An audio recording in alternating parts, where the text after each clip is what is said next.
Hello viewers, Super GT here, Gran Turismo Sport, and this is a grid of Audi TTs. So here we are then, 14th on the grid, one car, one make, one race of carnage. And here we are, starting at the back of the pack, 14th out of 16, well, not right at the back, but nearly. Brands Hatch, 4 laps. Let the games begin, shall we? Off the line. And okay, we haven't had a smash already, that's good news. Into the first corner though, let's see how it goes. Now this is a recipe for sportsmanship rating E to come about. I may already make contact. I can see my SR going down by about 4 billion ratings here. And in fact, there's 2 hits already. Coming through, a bit more contact, and another concertina effect, more contact. So 3 hits. In fact, my SR went up. So, I'm not sure exactly how that's worked. Briefly down to 16th place, briefly into last as we come into turn 4, and just trying to keep our nose clean. Moved over to the right hand side, a nice little move there. This guy's going to try to go through the middle. I'm not going to let that happen. No thank you, sir. Just going to block the entire circuit here. And it is really only room for 2 abreast here. Up the inside into 13th. Look at the size of that pack, and this guy's got a service penalty already. Look at the size of that pack. That looks very tasty indeed. Can I make some inroads into the Germans here? Plenty of Germans on show. A couple of Frenchies at the front though. A couple of Frenchmen running out winners at the moment. Although still plenty of time left to go. Around the outside of this guy, and this he's way off. He's going to lose out massively, up to 10th. So we gain 4 from our starting position into the final corner. We'll go for that late apex and just about open up that gap. There we go. We've got the room here to go up the inside. So we've got the position here pretty much, if we get the braking zone correct. There we go. A little bit late and a bit of contact. Not the cleanest move you've ever seen. But Super GT is tired of being called cautious. So I'm just going to go for it now. Bit of aggression. And up into 9th place. Just briefly look behind. I do not want to make a mistake here. Otherwise I'm going to get swarmed by that big pack. So that is absolutely not on the agenda today. We've got to go forward and now attack 8th place. It took until the final lap pretty much to catch up and really make some serious inroads. The Brit is off up into 8th place. So another position gain. This guy's going to go really slow for some reason, and I'll look around the outside. The disrespect is real. He's just going to run me wide. We'll lose plenty of momentum down the hill into the left-hander and clipping the apex nicely, but just pushing the German out a little bit onto the grass, and I get a 3-second penalty as a result. Fair enough, I did push him, but I did back off as well to let him go back ahead. So sometimes a bit of frustration creeping into the race. Look up the inside though, we're going to forget about the penalty, just go for the move once again, up into 8th. So I'm not really going to finish 8th because I'm going to have to serve that penalty and just hope that he has a penalty as well. A couple of guys ahead do have a penalty, I might even be able to get ahead of them. Into the final corner then, final lap, only a short race here. Race B on the list. The German is off up into 7th, but still too many people right behind me. With a 3-second penalty, so ultimately 8th, 9th, 10th, 12th. Disappointing, very disappointing. Finished 12th, so the only thing we can do here is get a new livery. We're going to turn it into a Banter bus, a TT Fanta bus. Yeah, so let's see how this goes. Around Brands Hatch once again, pole position, and off the line we don't really go. In fact, this is what happens when you're qualifying, you get a bit bored and then you go into the other room to see your girlfriend for a bit and then you just forget that you're in a race. And somehow I'm still moving. Somehow I've still got around the first corner. I'm not sure how that's quite worked out, but I have. And I got disqualified for ignoring penalties. I'm going to try it again though. So then Banter bus, there we go, we're actually turning this time, so we're actually here. We are not away from controller. Let's go away then from the grid. Pole position once again. Obviously the Banter bus giving us plenty of pace in qualifying, although off the line not the best, as I just get pipped into first corner by my fellow Brit here. I'm going to try and get the run down the hill. He goes a little bit wide, very wide in fact, but he's going to keep the position down the hill. And he goes way too hot into there, and he's going to lose plenty of momentum. I'm going up the inside, easily through, back into the lead, and through the long left of 4. Now that was pretty much all of the action that happened in the race. From there on in, just steadily building the gap, setting the fastest lap in the process, and then coming through a couple of laps later to win the race. Always good to get fastest lap and a victory. Good times indeed. So perhaps my strategy on GT Sport is to just drop in driver rating and then win loads of races. Hollow victories really, because I'm not beating the best players, but a victory is a victory. That's my 21st win in the game out of about 122 total races, so not a bad ratio overall. But I would like to get into the higher echelons of driver rating. But anyway, here we go. This is the second set of races that I'm going to show you today. The first of which is around, or they're both around, this short version of Miyabi. And I'm going to try and break the stranglehold of Alpha 4Cs. Checking the leaderboard, all of the top 10 times, Alfa Romeo 4C. Most of the top friends, Alfa Romeo 4C. Top 4 in this race, Alfa Romeo 4C. This Lamborghini is trying to help me out here by going early doors, taking the fight to this guy, the Spaniard. Yes, so if you're playing the Spaniard drinking game, you can start drinking now. Bit of contact through the apex of the chicane, and I'm off. That's an absolute disaster. So, down into last place. It could not have gotten any worse for me. So plenty of work to do from here.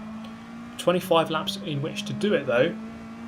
So there's plenty of time to get back on terms. And you just look at this group. Someone's already off. Yellow flags, blue flags, green flags, I don't know. Every kind of flag. Whatever flag you want. They're probably being shown today around this race.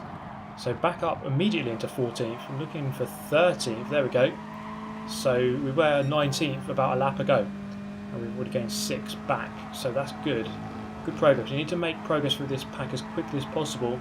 I think if you start getting bogged down within a group, it can get very bad for you. The BMW going for a lunge on the Viper. The Viper's actually surprisingly a very good car in terms of handling.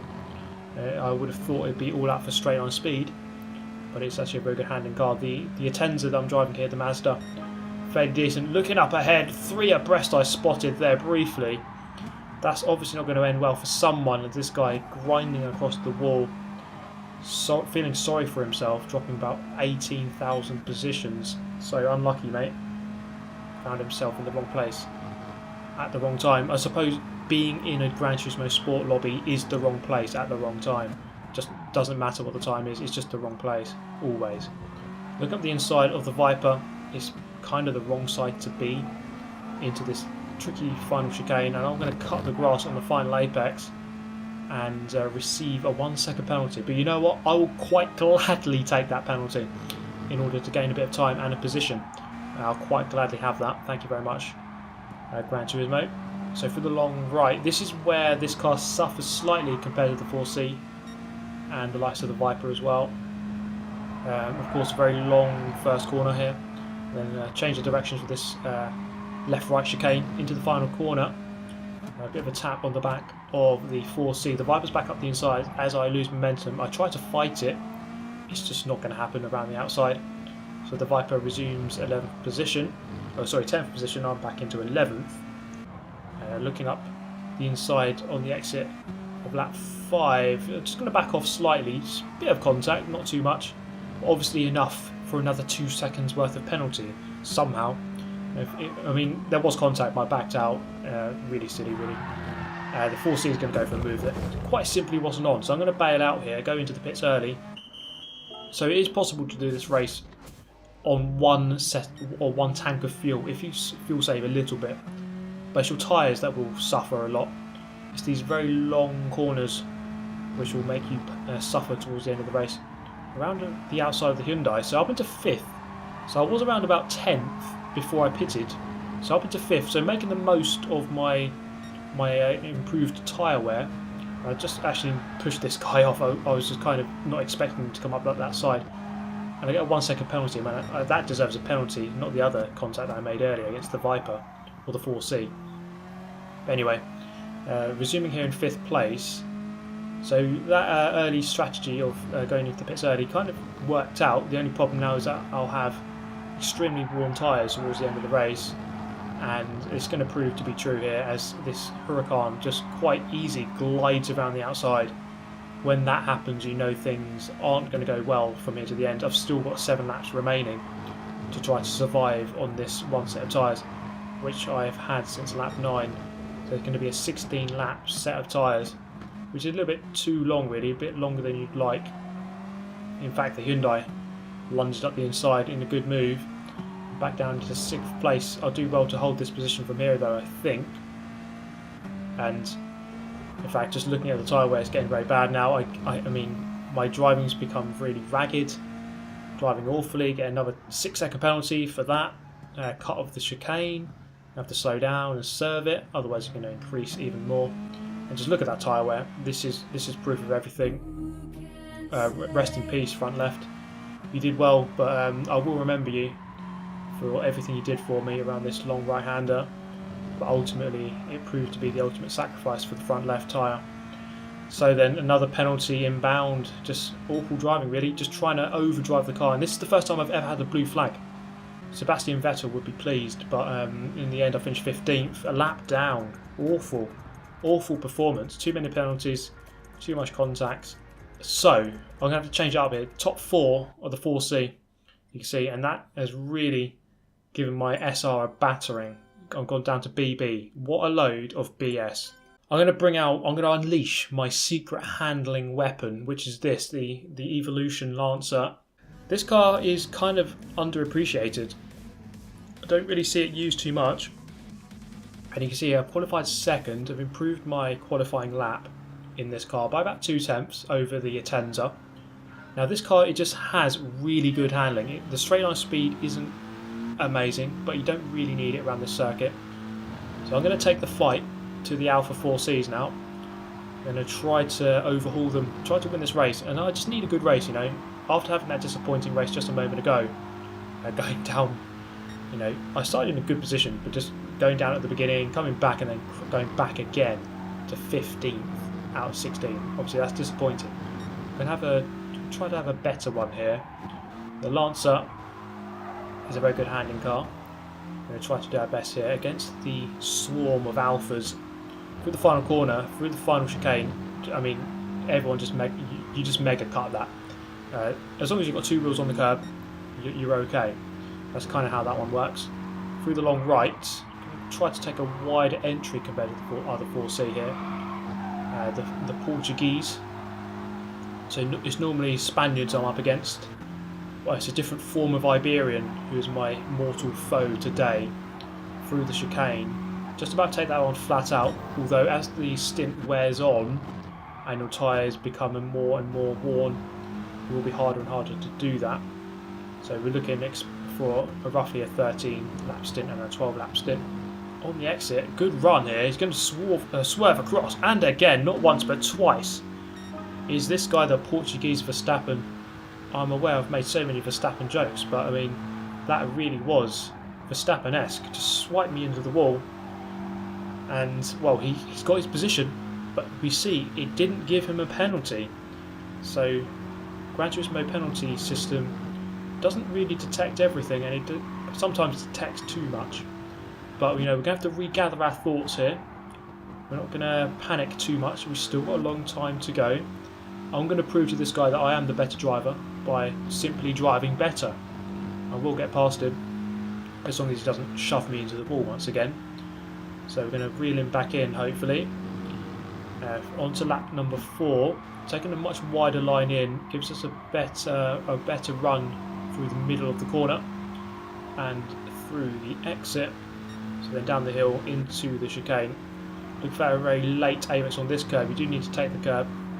It's actually very difficult to get that transition right from left to right. braking just between the last arrow or the last white mark and the curb, pretty much halfway between into that final hairpin. With the chicane, they're easily flat out, just take plenty of curb, middle apex and final apex. Gap behind, opening up to 1.5 seconds and definitely reeling this guy in. So a low 40, I think if you can dip into a 39 you're doing very well. Very low 40, 40.0. Lap 4, a bit wide coming through here, but I definitely sense here this guy is, you can see just by his body language or car language if you like, a little bit shaky, not quite driving as smoothly as you'd like, and a little bit of a mistake there, very wide. I'm definitely going to close up through the exit of that hairpin onto the main straight. He's not quite driving as smoothly as you'd like, so now definitely on his bumper or approaching his bumper. I think he's definitely going to sense my appearance or my presence through turn 1, and he just gets on the throttle way too early, doesn't back out, and he's off the track into the wall. Karma strikes, and I've had a wall tap earlier, and now he's going to experience the same thing. I go up into the lead, he's going to drop down into 4th here, and goes down a couple of positions, so I've got a bit of a buffer now between the pair of us in the form of a Frenchman and a Spaniard. So now it's all about setting, I just need to have a couple of good laps here, break the toe. 1.7 seconds ahead. In fact, second place has a penalty. That is good news, always a good news. And we're going to just try and have a good couple of laps here, just try to make sure they don't come back at me. If they start coming back at me now, it kind of gives them hope. You know, they're going to think, oh okay, we can actually win this race. If I can just break the toe now, just absolutely demoralise them. You've got to win the race in your head, or lose it in the opponent's heads, if you like, by just totally demoralising them. So then I'm going to pull away through the final corner. The gap's still standing around about 1.6, so around about a constant gap there. This is lap number 12 now, so we're approaching the end of the first stint, a little bit too wide through the chicane on the exit, then rejoining the circuit. So you can see the front left there, pretty much 80% worn. I get a 1.5 second penalty for that, and in fact the Portuguese are back into second, and he's only 1.2 seconds behind, so technically I'm losing the race, although he does have a penalty. We don't know how big that penalty is at the moment. He does have a faster lap as well, and at this point here, less than a second behind, so obviously I couldn't quite deal with the tyre wear as well as I would have liked. I'm going to dip into the pit lane here, surprised that he didn't. This is the end of lap 13. So the next stint here is going to be a 12-lap stint. So he's going to have a very good in-lap here if he wants to, if he has any ambition of jumping me in this pit stop phase. And I can't quite see him. He's in the pit lane there. I've easily gone through, and in fact he's going to drop outside. No, he's 4th. He's gone back into 4th place, but the gap to 3rd is 5 seconds. So he's lost so much time on that lap. About 5 seconds he's lost. He was right behind me pretty much. So we still have a Frenchman out here. He's gone obviously for maybe a 0 stop strategy or a very long stint to begin with. So through the chicane at the end of the lap 15 now, just 10 laps left to go in this one, and we've got another victory. So catching up to the Ferrari, the long stopper or the non-stopper, is he? No, he's going to go in. The gap behind 6 seconds to the German, who is going to resume second place once that Frenchman drops down a little bit. This is lap 22 now. So what we're going to see through here, through the chicane, a little bit wide, actually no, pretty much on it, right on the limit. And once you have that 5-6 second gap, you can just really drive within your comfort zone, within your limits.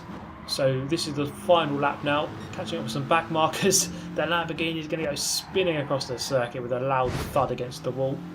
Now I tried to back off here, try to get that penalty down. It didn't want to go down, so going to have to wait until we get to the line and then serve it. There we go, just get on the brakes and get rid of it all. So across the line, the Portuguese, there he is, about, well, just over 1.2 seconds off. In the end, I mean, the race looked a lot closer than it really was because I slowed down at the end there, but ultimately it was a very comfortable victory. and just very happy to beat that Portuguese guy and show him really who's boss. But there we go, guys. I do hope you enjoyed as always. Smash the like button if you did. Subscribe if you haven't done so already. I shall see you in the next one. Thank you very much for watching. Goodbye. Listen.